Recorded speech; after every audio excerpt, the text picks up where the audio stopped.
if we're not building enough of these units, we didn't, and you had this other slide that sort of talked about units being put into different categories, right? Right. Yeah. Sorry. That doesn't compel a developer to come in with a project that would build, say, all low-income housing. That's correct. So it seems like what this does is it empowers us to, it forces us to have to declare more and more and more sites. Right. With every project approval we do, if I'm understanding this correctly. And then when we do empower the next site with the idea that we are going to get more very low and low, what's the motivation to do that? The only thing that is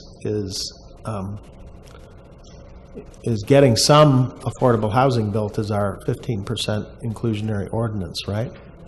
And I'm just imagining that most cities in California, if they're already struggling with very low and low, this is simply going to, well, it's not going to get to the end goal that the authors intended, I'm guessing. But I wonder if you have any thoughts about that. I mean,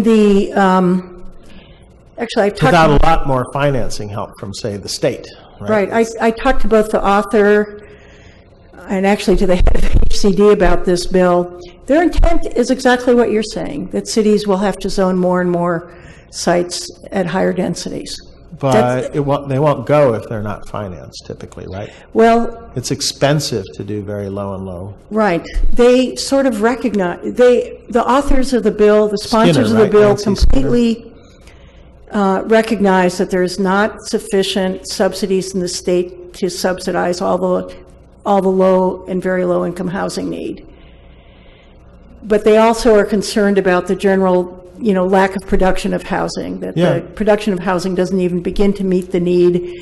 And their idea is that it would be fine for cities, that they sort of want to force cities, when a market rate developer comes in on a lower income site, that they would feel that the goals of the bill have been met by requiring the city to upzone yet another site. Okay. So the idea effectively is, in our case, although it looks like the intention is to build low and very low, it seems like it's very hard for us to ever get there. So what we're effectively doing instead is 85%, given our 15% inclusionary. We're going to be building more market rate housing in an endless quest to try to build the low and very low. Is that a fair assessment? Yes. Yeah. Yes. Thank you. Yeah, okay.